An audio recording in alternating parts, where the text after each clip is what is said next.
ನಮಸ್ಕಾರ ಸ್ನೇಹಿತರೆ, ನಮ್ಮದು ಶ್ರೀ ಸಪ್ತಗಿರಿ ಮನೆಮದ್ದು ಚಾನಲ್ ಇದರ ಮುಖಾಂತರ ಅನೇಕ ರೀತಿಯ ಔಷಧಿಗಳನ್ನು ಕೊಡ್ತಾಯಿದ್ದೀವಿ. ಸ್ನೇಹಿತರೆ, ಈಗ ಮಾವಿನ ಹಣ್ಣಿನ ಸೀಸನ್. ಈ ಒಂದು ಸೀಸನಲ್ಲಿ ಇದನ್ನು ಸೇವಿಸ್ಬೋದು.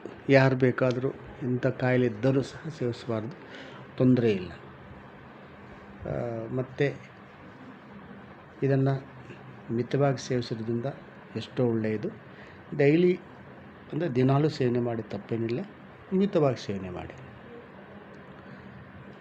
ಮತ್ತು ಇದು ವರ್ಷಕ್ಕೊಂದು ಸತಿ ಸಿಗೋದು. ಇದರಲ್ಲಿ ನಾನಾ ರೀತಿ ಉಪ್ಪಿನಕಾಯಿ ಮಾಡ್ಕೊತಾರೆ, ಗೊಜ್ಜಂತು ಮಾಡ್ಕೊತಾರೆ, ಏನೇನೋ ಮಾಡ್ಕೊತಾರೆ. ಅದು ವರ್ಷ ಉದ್ದಕ್ಕೂ ಅದು ಸೇವನೆ ಮಾಡ್ತಾರೆ. ಸ್ನೇಹಿತರೆ, ಇದೆಲ್ಲಕ್ಕಿಂತ ಮುಖ್ಯವಾಗಿ ಇದು ನಾಟಿ, ಇದು ಯಾವುದು ಹೈಬ್ರಿಡ್ ಅಲ್ಲ, ನಾಟಿ. ಇದು ಈ ಒಳಗಡೆ ಒಂದು ಬೀಜ ಆಗ್ತದೆ, ವಾಟೆ ಒಳಗಡೆ ಬೀಜ ಆಗ್ತದೆ. ಈ ಬೀಜವನ್ನು ನಮಗೆ ಬಹಳ ಮುಖ್ಯವಾದದ್ದು. ಅಂದರೆ ಹೆಣ್ಮಕ್ಕಳಿಗೆ, ಯಾರಿಗೆ ಈ ಬಿಳಿ ಬಟ್ಟೆ ಹೋಗ್ತಾ ಇದೆಯೋ ಅಂಥವರು ಈ ವಾಟೆ ಒಳಗಡೆ ಇರುವಂತಹ ವಾಟೆಯನ್ನು ತೆಗೆದುಕೊಂಡು ಪ್ರತಿನಿತ್ಯ ಜೇನುತುಪ್ಪದಲ್ಲಿ ಅದ್ದಿ ಸೇವನೆ ಮಾಡ್ತಾ ಬಂದರೆ ಖಾಲಿ ಹೊಟ್ಟೆಗೆ ಬಿಳಿ ಬಟ್ಟೆ ಶಾಶ್ವತವಾಗಿ ಮಾಯವಾಗುತ್ತೆ. ಒಂದು ಉದಾಹರಣೆ ಹೇಳಬೇಕಂದ್ರೆ, ಈ ವೈಲ್ಡ್ ಬೋರ್ ಅಂತಾರಲ್ಲ, ಈ ಕಾಡಂದಿಗಳು ಮಾವಿನ ಕಾಯಿಗಿಂತ ಒಳಗಡೆ ವಾಟೆ ಅಂತ ಇಷ್ಟ ಅದಕ್ಕೆ.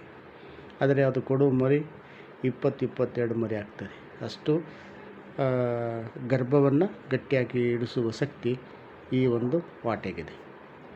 ಆದ್ದರಿಂದ ಈ ವಾಟೆಯನ್ನು ಕಲೆಕ್ಟ್ ಮಾಡಿಕೊಂಡು ಒಣಗಿಸಿ ಅದನ್ನು ಶೇಖರಿಸಿಕೊಂಡು ಆಗಾಗ, ಅಂದರೆ ಕಂಟಿನ್ಯೂ 15 ಡೇಸ್, ಒಂದು 15 ದಿವಸ ಸೇವನೆ ಮಾಡಿ ಮತ್ತೆ ಬಿಟ್ಟು ಮತ್ತೆ ಸೇವನೆ ಮಾಡ್ತಾ ಬಂದರೆ, ಒಂದು 3 ತಿಂಗಳು ಸೇವನೆ ಮಾಡ್ತಾ ಬಂದರೆ ಶಾಶ್ವತ ಬಿಳಿ ಬಟ್ಟೆ ಎಂಬುದನ್ನು ಬರೋದಿಲ್ಲ. ಸ್ನೇಹಿತರೆ, ಈ ಮಾವಿನಕಾಯಿ ಸೀಸನನ್ನು ಪ್ರತಿಯೊಬ್ಬರಿಗೂ ಒಳ್ಳೆ ಅಮೃತ. ಆದ್ದರಿಂದ ಇದನ್ನು ಸೇವನೆ ಮಾಡೋದ್ರಿಂದ ಎಷ್ಟೋ ಲಾಭಕರ. ಇದನ್ನು ಆಯಾ ಒಂದು ಪ್ರಕೃತಿ ನಿಯಮವಾಗಿ ಅನುಸಾರವಾಗಿ ಅದನ್ನು ಸೇವಿಸಬೇಕು.